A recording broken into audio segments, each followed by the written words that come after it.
NEWWAN, NUAN, 이 상표가 NUAN, 이 상표 때문에 의견 제출 통지서가 통지가 되었습니다. 즉 거절 이유가 통지가 된 것이죠. 이러한 의견 제출 통지서는 왜 나오는 것일까요? 그리고 이러한 의견 제출 통지서에는 어떻게 대응을 하여야 상표 등록을 받을 수 있는 것일까요? 안녕하십니까. 경력 25년의 브랜드 네임 대리사 마크입니다. 상표 등록 실패 함정 총 10강 중 8강 의견 제출 통지서의 함정 편입니다. 자, 요거를 보시면은 NEWWAN, 뉴안이라고 한글로 이렇게 적혀 있으니까 뉴안으로 읽히겠죠. 근데 이제 이 상표가 NUAN, 이거 어떻게 읽어야 될까요? 누안 정도로 읽는 게 맞겠죠. 자, 이제 뉴안, 누안, 이게 발음이 비슷하다, 즉 호칭이 비슷하다, 그래서 이 두 개 상표는 유사하다, 이렇게 거절이가 통지가 되는 것이에요. 유사하다는 거는 뭐냐면 거래상 소비자들이 혼동한다, 즉 헷갈려 한다는 거예요. 즉 발음이 비슷해서 뉴안, 누안 발음이 비슷해가지고 소비자들이 혼동할 것이다, 이런 문제의식을 심사관이 가진 것이죠. 그래서 의견 제출 통지서를 보낸 거예요. 그러면은 의견 제출 통지서를 받으면은 출원인은 의견서를 낼 수 있어요. 즉 심사관이 제기한 문제점, 거절 이유에 대해서 아니다, 그런 문제가 없다, 이런 것을 논증하는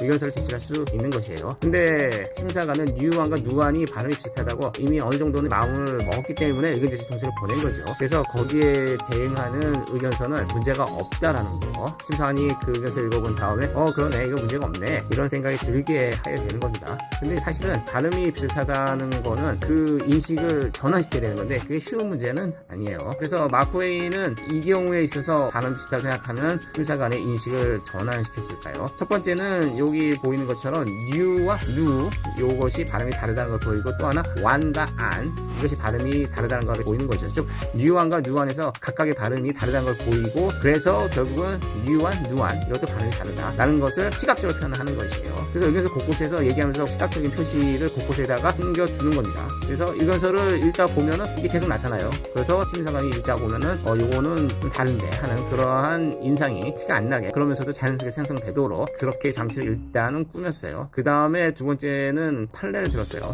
판례를 보면은 블랙신, 브렉신, 해선정, 하선정, 큐코인, 쿠코인, 무츠, 모츠, 웨스타젠, 웨스탈, 루나슛, 루나슈, 미네브, 미네프, 타스온, 타스원, 뭐 이런 것들이 유사하지 않다고, 즉 비유사하다고 판례들은 결론을 내렸어요. 자, 이제 이런 것과 같이 마찬가지로 뉴안과 누안도 유사하지 않다, 이렇게 얘기를 하는 것이죠. 세 번째로 얘기한 건 뭐냐면 곰과 공의 사례와 같은 논리를 펼치는 거예요. 무슨 말이냐면 우리가 곰과 공은 미음과 이음 차이로서 발음이 비슷하다고 볼 수도 있지만 우리가 이거를 헷갈려 하진 않죠, 곰과 공을. 그래서 마찬가지로 발음이란 것은 이게 단순하게 발음의 문제가 끝난 게 아니고 발음을 호칭을 들으면서 어떤 연상이 생기고 그 연상에 의해서 우리는 두 개를 구별할 수가 있어요. 판례들에도 그런 것들이 있어요. 예를 들어서 리 플러스 이 플러스, 요거 같은 경우에 리, r이라는 게 다시라는 의미가 있죠. 그래서 리 플러스는 다시 더한다, 이런 의미가 있는데 이 플러스라는 것은 그런 의미가 없다. 그래서 두 개는 구별되고 혼동되지 않는다, 이런 판례가 있습니다. 또 마찬가지로 디카버리하고 디스커버리에 대해서 디스커버리 하면 발견이라는 의미가 바로 들어오지만 디카버리는 아무런 의미가 들어오지 않죠. 그래서 호칭상으로도 두 개는 헷갈리지 않는다.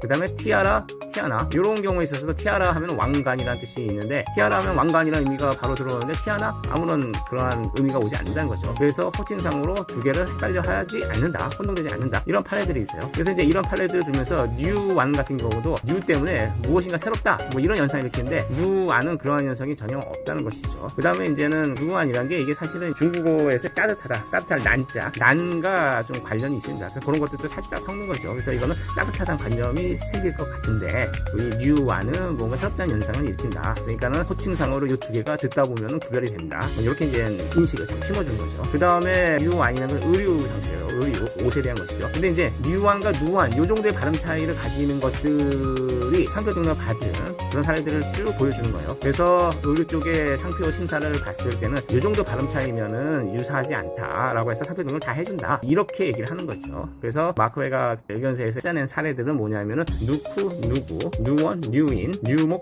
뉴모, 뉴맨, 누맨, 뉴트, 뉴테, 누아르테, 누아트, 요 정도 사례를 쭉 여러 했어요. 그러면서 이 정도 차이면은 비유사로 보는 것이 의류 분야에 있어서 상표 심사의 표준이다, 스탠더드다. 마찬가지로 이 정도 차이면 상표 등록을 해줘야 된다. 즉 실제로 이 정도 차이면 혼동이 없다라고 특허청은 이미 인정하고 있다. 네, 이렇게 논지를 펴는 것이죠. 그래서 이제 이러한 네 가지의 노력을 집중적으로 펼쳤습니다. 이거 이외에도 이제 다른 얘기들도 얘기를 했는데 가장 중요한 논지는 네 가지였고, 이러한 논지는 심사관이 뉴안과 누안이 이게 좀 비슷해서 문제 있지 않나 하는 이런 인식을 불식시키고자 하는 것이죠. 즉 유사하다고 하는 인식을 비유사적으로 전환시키기 위한 노력이었죠. 그래서 이러한 노력이 성공하였고 이런 상표 등록을 받았습니다. 상표 의견 제출 통지의 점 어떻게 극복할 것인가. 자, 이렇게 상표 등록에는 의견 제출 통지 함정이 존재해요. 지금 심사 결과 문제가 있다는 생각되면 일단은 거절 이유를 지금 의견 제출 통지를 하기 때문에 이런 것에 대해서 항상 대비가 될 수 있어야 돼요. 즉 심사원을 읽었을 때 이거 문제 없네 하는 인식을 심어줄 수 있어야 되는 것인데, 이것은